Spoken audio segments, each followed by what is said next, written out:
નમસ્કાર ખેડૂત મિત્રો, ખેડૂત પ્રયાસ ચેનલમાં આપનું સ્વાગત છે। આજે તારીખ 2 જૂન 2026 સવારના મહત્વના હવામાન સમાચાર ચેનલમાં નવા આવો તો સબસ્ક્રાઇબ કરી લેજો। હવામાન નિષ્ણાત અંબાલાલ પટેલે રાજ્યમાં 5 જૂન સુધી વરસાદની શક્યતા વ્યક્ત કરી છે। અંબાલાલ પટેલે 5 જૂન સુધી પૂર્વ ગુજરાત, ઉત્તર ગુજરાત અને મધ્ય ગુજરાતમાં છૂટો છવાયો હળવાથી મધ્યમ વરસાદની ચેતવણી આપી છે। અંબાલાલ પટેલના જણાવ્યા મુજબ સાયક્લોનિક સર્ક્યુલેશનની અસરના કારણે રાજ્યમાં વરસાદ પડવાની શક્યતા છે। ખાસ કરીને પંચમહાલ, અરવલ્લી અને સાબરકાંઠાના વિસ્તારોમાં ભારે વરસાદ જોવા મળી શકે છે। અંબાલાલ પટેલે વધુમાં જણાવ્યું કે 7 અને 8 જૂન દરમિયાન રાજ્યના દરિયાકાંઠાના વિસ્તારોમાં વરસાદની શક્યતા રહેશે।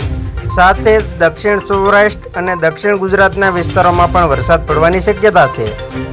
હવામાન વિભાગે રાજ્યમાં આગામી 5 દિવસ ભારે વરસાદની આગાહી કરી છે। 3 સિસ્ટમ સક્રિય થતાં રાજ્યના અનેક વિસ્તારોમાં વાતાવરણમાં મોટો પલટો જોવા મળી રહ્યો છે।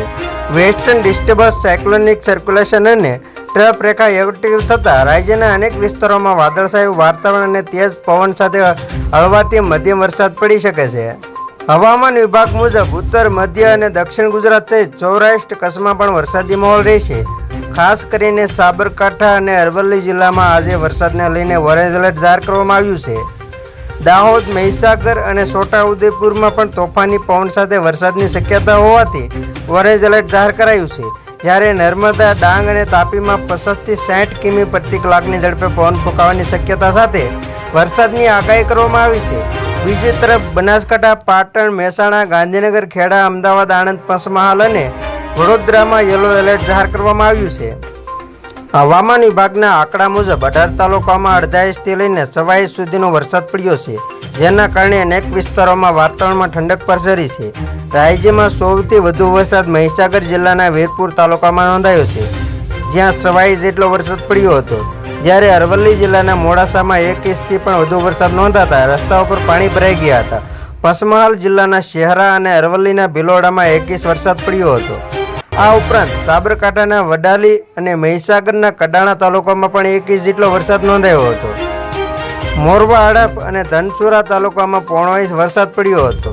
સાબરકાંઠાના ખેડબ્રહ્મા અને દાહોદ તાલુકામાં પણ 0.5 ઇંચ જેટલો વરસાદ પડતા ખેડૂતોમાં ખુશીનો માહોલ જોવા મળ્યો હતો।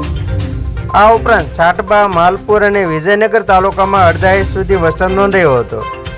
જ્યારે છોટાઉદેપુર જિલ્લાના કવાંટ અને બોડેલી તેમજ અરવલ્લીના ઈડર, મેઘરજ અને શામળાજી વિસ્તારમાં પણ અડધો ઇંચ જેટલો વરસાદ નોંધાયો હતો।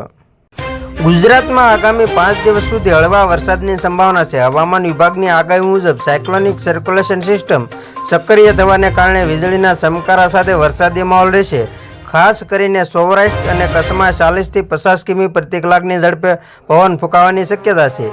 આવનારા 3 દિવસ સુધી તાપમાનમાં કોઈ મોટો ફેરફાર નહીં થાય, પરંતુ ત્યારબાદ ગરમીમાં ઘટાડો નોંધાય છે। અમદાવાદ અને ગાંધીનગરમાં તાપમાનમાં 42 ડિગ્રી રહેવાનું અનુમાન છે। વાતાવરણમાં આવેલા આ બદલાવથી લોકોને કાળઝાળ ગરમીમાંથી રાહત મળશે। તો ખેડૂત મિત્રો, આ હતા સવારના મહત્વના હવામાન સમાચાર। ફરી વખત મળશું નવી અપડેટ સાથે। ત્યાં સુધી જોતા રહેજો ખેડૂત પ્રયાસ યુટ્યુબ ચેનલ।